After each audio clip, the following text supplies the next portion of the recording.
అధ్యక్ష ఆయన అవనివ్వండి మరి. జనరల్గా మీరు ఎప్పుడు అటువైపు చూస్తున్నారు అధ్యక్ష, ఇటుపక్క చూడటం మానేశారు. కొంచెం కూడా పార్షియాలిటీ అనేది ఉన్న ప్రమాదాలు మాకు తెలుసు కాబట్టి చూడలేదు. కొంచెం కూడా పార్షియాలిటీ అన్న కొంచెం చూపించవలసిన నెసెసిటీ ఉంది అధ్యక్ష. కనీసం కొంచెం క్యాస్ట్ ఫీలింగ్ అన్న లేదు అధ్యక్ష. ఏదైనా గౌరవ ముఖ్యమంత్రి గారు సైలెన్స్ని బ్రేక్ చేసిన వ్యక్తిగా మనము భావించవలసిన అవసరం ఉంది అధ్యక్ష. ఇదేదో వ్యక్తిగతమైన విషయం గురించో లేకపోతే వేరే రాజకీయ కారణాలు కాదు. మన దేశ భవిష్యత్తు గురించి, మన ఆంధ్ర రాష్ట్రం భవిష్యత్తు గురించి ఈరోజు వారు ప్రతిపాదించిన విషయాల్ని పూర్తిగా సమర్థిస్తున్నాం అధ్యక్ష. ఎందుకంటే ఒక విజనరీ లీడర్కి ముందు చూపు ఉండటం అనేది ఇది నిదర్శనం అధ్యక్ష.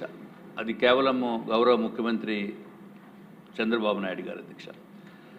కానీ ఇందాక ముగ్గురు ఉంటేనే కానీ ఇమీడియట్గా నెక్స్ట్ ఎలక్షన్స్ లేకపోతే అటువంటి ఫీలింగ్ ఏమి లేకుండా ఇదేమి షాపులు లేని కొని తెచ్చేసేది కాదు కదా అధ్యక్ష.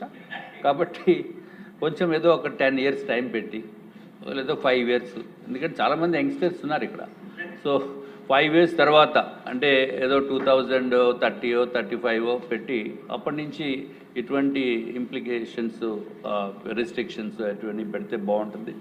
అట్లాగే ఇందాక కోన రవికుమార్ గారు చెప్పారు, మేడం గారు చెప్పారు, ప్రశాంత్ రెడ్డి గారు, తప్పనిసరిగా పాఠ్య పుస్తకాల్లో మనం ఇది చేర్చవలసిన అవసరం ఉంది అధ్యక్ష. ఇంటర్మీడియట్ నుంచి కనుక చేరిస్తే అది వాళ్ళకి ఒక మారల్ లెసన్స్ కింద అన్ని విధాలుగా కూడా మన సాంప్రదాయాలు అన్నీ కూడా కొంచెం తెలిసే పరిస్థితి ఉంటుంది అధ్యక్ష.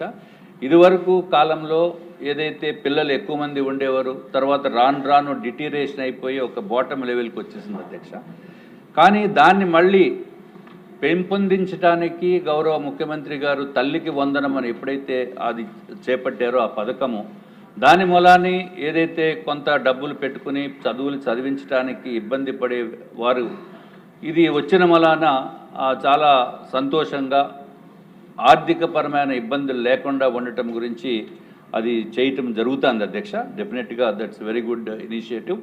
ఇది ఒక్కటే కాకుండా రెండో బిడ్డకి ఎవరైతే రెండో బిడ్డ కంటే వాళ్ళకి 25,000 రూపీస్ ఇవ్వటానికి ప్రపోజల్ చేయటం అనేది వెరీ వెరీ వెరీ గుడ్ అధ్యక్ష. ఇప్పుడు మూడో బిడ్డ కనుక ఉంటే అప్పుడు వాళ్ళకి కూడా 25,000 ఇస్తారా లేదా అనేది ఇందాక కొంచెం క్లారిటీ మిస్ అయ్యాను అధ్యక్ష. తర్వాత మా సభ్యులను అడిగితే 1,000 రూపాయల చొప్పున 5 years ఇస్తారని చెప్పారు.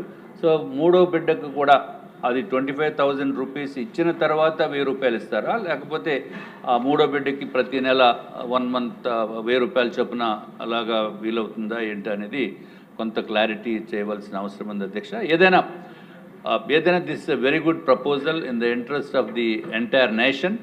అండ్ దేశంలో మిగిలిన చోట్ల మిగిలిన రాష్ట్రాల్లో ఇటువంటి ప్రతిపాదనలు ఎవరన్నా వచ్చినాయో లేదో అయితే నాకైతే వచ్చినట్టుగా తెలియదు అధ్యక్ష.